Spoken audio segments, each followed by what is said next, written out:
Good evening. This is KMIR News at 6, also streaming live on KMIR.com. I'm Janet Zapalla. And I'm Thalia Hayden in for Gino Lamont. A big weekend out at the BNP Paribas Open with tens of thousands expected for the final matches. It's going to be really, really busy as the days go on. And one of the big matches today wrapped up just a few short minutes ago. Let's check in now with Gino Lamont live at the Tennis Garden for the very latest action. Gino. Good evening, everyone. Yeah, lots of action going on here today. Men's quarterfinal action, Roger Federer earlier today. And then just a short time ago, Rafael Nadal, number 3 seed in the world, was knocked off in a nearly 3-hour match. That was amazing to watch. He lost 4-6. 7-6, 7-5 to Canadian Milos Raonic, who at one point had a 146-mile-per-hour serve. It was an amazing match. Lots more tennis still to come tonight as women's singles take to the court in the night session. Let's check in with Joe Ankier from Tennis Channel with all the latest. Joe.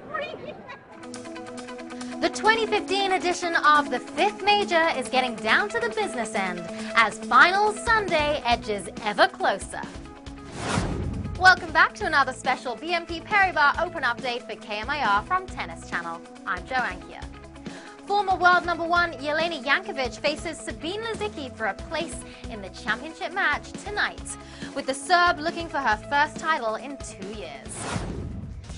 JJ leads the German 4-1 in their career head-to-head, but despite playing some of her best tennis this week, Jankovic knows she'll have to be on her A-game if she's to reach the big one.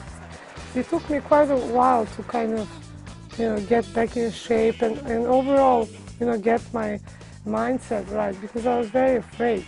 So after, a while, little by little, I kind of loosened up, and now I feel good on the court. I play without fear. I just enjoy being out there, and I think that's the most important. And you can see tonight's semi-final, Jankovic versus Lisicki, live on Tennis Channel. It all starts at 6 p.m. Elsewhere, Roger Federer handed Thomas Berdych a masterclass to reach the semi-finals on the men's side. The 17-time major champion dropping a bagel on the Czech in the second set, closing out the victory in just over an hour. Okay, that's just about it from me. We'll be back tomorrow with another BNP Paribas Open update on KMIR. The Tennis Channel, I'm Joe Ankier. And Janet, coming up in just a couple of minutes, we're going to talk to the CEO of BNP Paribas Open, the French bank that, along with an American billionaire, saved this tournament for the Coachella Valley. We'll talk to him in a few minutes. In the meantime, live in Indian Wells, I'm Gino Lamont. Janet, back to you. And a huge event it is. Great for our area. Thank you so much, Gino. We'll see you back here in a few short minutes.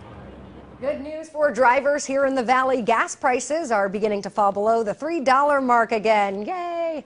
We spotted a couple of stations in Cathedral City selling gas for less than $3 a gallon.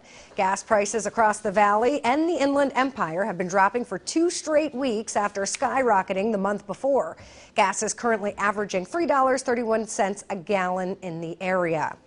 You may recall the story about Sultan, the canine who was killed in the line of duty. Well, today his partner introduced us to the canine in training who will serve after that tragic loss.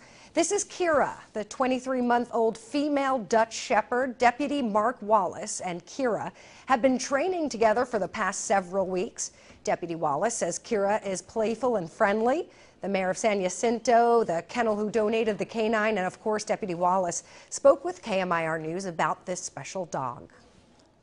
You can't replace a dog just like you can't replace a person, but you can have a new beginning, and that's what we're seeing here for Mark today. I am so grateful for him and so glad that he was safe that day. The other officers were safe that day because of the work that he did with Sultan, and I know that him and Kira will do phenomenal things in our community. From the moment I saw her, I knew that she was going to be our dog, and she's a good worker, and the bond, yes, that bond between us has already started.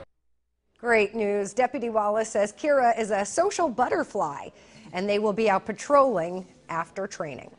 Well, a local organization that serves people with disabilities is holding its first adaptive golf clinic. Our Giselle Puente has a preview of tomorrow's event.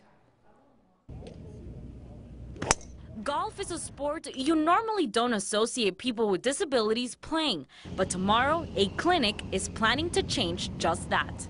This is a huge step for Insight, particularly to engage so many physically disabled people in a facility like this, in a sport that they probably wouldn't go out and experience on their own. Judy May is the regional director of Insight, an organization that creates programs for people with disabilities.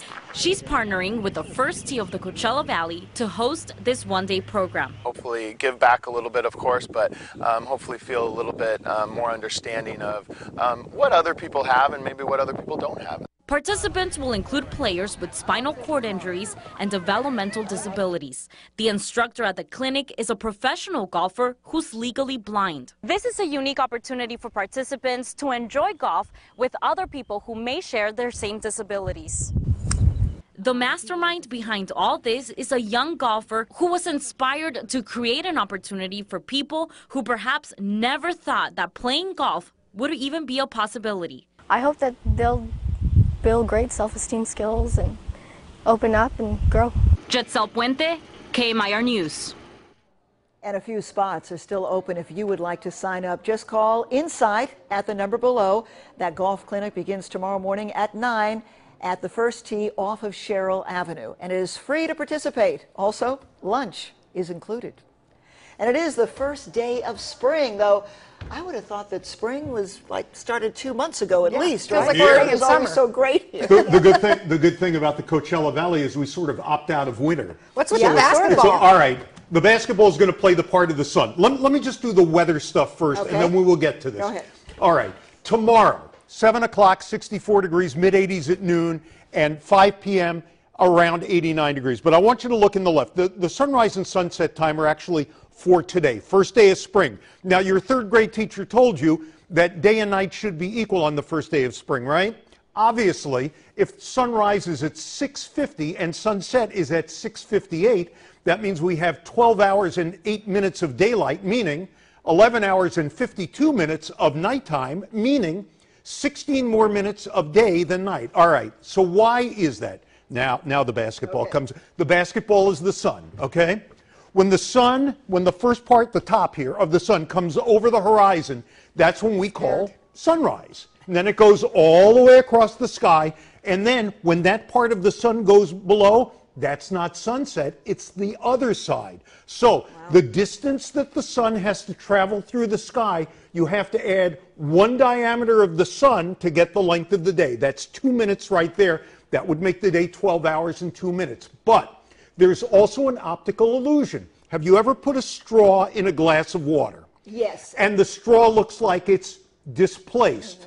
That's called refraction. Refraction, right. And because of refraction, we actually see the sun when it's below the horizon a little bit. And that adds 6 minutes to the day. So every day we get this extra 8 minutes because of the extra diameter of the sun having to go through and because of that optical illusion caused by refraction, which means throughout all of our lives, we all have more daytime than nighttime. All right, That's the good very news. good. And your third grade teacher who meant well was wrong. Thank you, Dr. Fox. Yes. Appreciate that. Lost me at hello. See you back here later. Well, next Tuesday is National Diabetes Alert Day, so KMIR is offering you a chance to be screened for free to find out if you're at risk. That's next Tuesday, March 24th. The Diabetes Screening Drive-Thru event runs from 6 a.m. to 7 p.m. outside our KMIR studios on Parkview Drive. It's designed so you don't even have to get out of your car to find out if you're at risk. How much easier can it be, right? If you'd like more information, go to KMIR.com. And now for some fun. The mayor of Palm Springs and a load of local celebrities were on hand at a luncheon and fashion show in Palm Springs today. KMIR's morning anchor, Dan Ball, was the MC. We're going to see him in just a minute. There he is. There's good old Dan. Then Manny the movie guy in his colorful suit and myself ready to go to Stagecoach. Oh, look at you. David Reese, our news director, tapping off his hat. And the event was held at the Riviera Resort and hosted by the Palm Springs Women's Club, The healthy food was prepared by Desert Regional Medical Center. Proceeds from today's event will fund college scholarships for Palm Springs Unified students. You guys are natural-born models. And speaking of models, let's go to Gino Lamont. He's a model citizen, Gino Lamont. Everyone, Gino Lamont here live at the BMP.